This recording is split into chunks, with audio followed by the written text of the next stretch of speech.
Good day mga ka-sports natin dyan. Medyo malapit-lapit na nga matapos ang semifinals at ang final 3 na papasok sa best of 3 na maglalaban-laban nga sa finale. Sino-sino kaya to mga ka-sports natin dyan? Well, sa totoo lang ngayon pa lang sasabihin ko na sa inyo kung sino ang papasok. Walang iba kundi ang Creamline Cool Smashers, PLDT at Signal Super Spikers. Sila talaga dyan ang magbabardagulan sa finale. At alam na natin yan, paglalaban-labanan nga nila dyan ang gold medal. At kung sino talaga ang pinakamalakas, syempre siya magka-champion.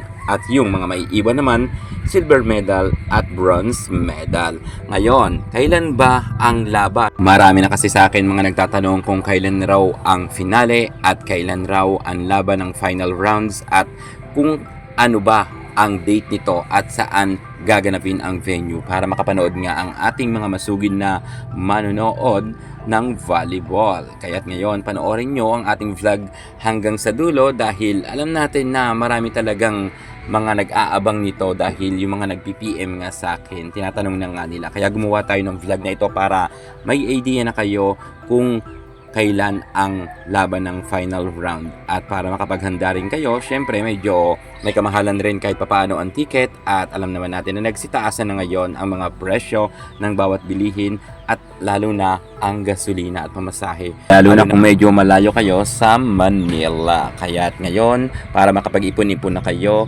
para sa final round, eto na nga ang schedule nila. Pero bagong lahat, kung bago ka muna sa aking channel at ngayon ka pala napadpad, huwag niyo naman kalimutan mag-subscribe. Click ang ating notification bell para lagi kang updated sa lahat ng issue patungkol sa volleyball. Susunod na.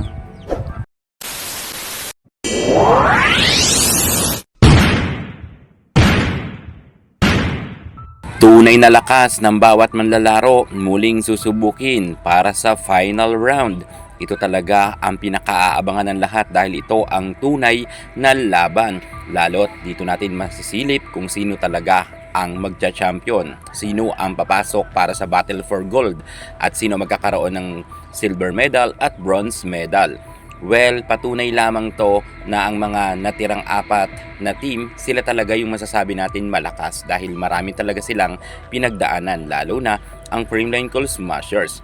Pero syempre, ang pinakaasam-asam talaga ng karamihan ay masungkit nga nila ang gintong medalya. Lalo na ang Creamline medyo matagal-tagal na muling hindi nila nasungkit ang gintong medalya. Pero ngayon, mukhang kayang-kaya na nila sapagkat ang PLDT nga tinalo nila sa semifinals.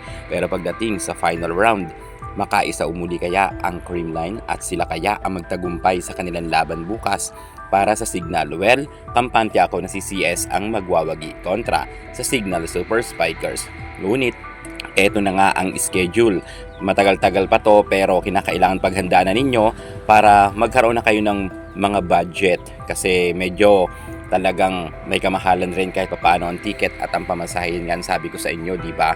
At kung may mga sasakyan kayo, mahal na rin ang gasolina. Pero eto na nga ang kanilang full schedule sa finale.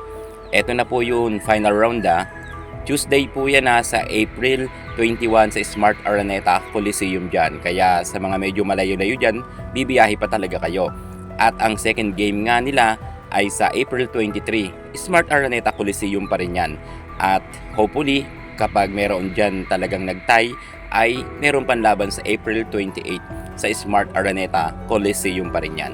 Lahat ng laban ay gaganapin ang final round sa Smart Araneta Coliseum dahil alam natin na maraming mga manonood nito dahil ito nga ay finale na. Kaya sa mga bibiyahe pa dyan at sa mga medyo kinakapos tayo, mag-ipon-ipon na kayo mga ka-sports para makapanood kayo ng finale ng volleyball at makita ninyo inyong mga iniidolo, lalo na yung mga Creamline fans na talagang tunay na nag-e-effort talaga sila dahil karamihan nga ng mga nanonood punong-puno ang Araneta at halos karamihan ay fans nga ng Creamline Cool Smashers. Siyempre, nagsama-sama na dyan ang mga fans ng Choco Mucho, PLDT, Signal Super Spikers. Totoo lang yung mga fans nga ng Choco Mucho ay nagsanib-versa na para sa Creamline Cool Smashers dahil isang company lang naman sila kaya nanonood sila sama-sama. Creamline Choco Mucho, solid talaga yan kaya punong-puno ang Araneta Coliseum. Kita naman ninyo yan at nasaksihan natin yan. Good luck sa mga team na lalaban sa finale. At hangad natin na wala sanang ma-injury na mga players. Good vibes lang tayo, yun muna pinaka-latest natin sa mundo ng volleyball. Thank you so much, God bless.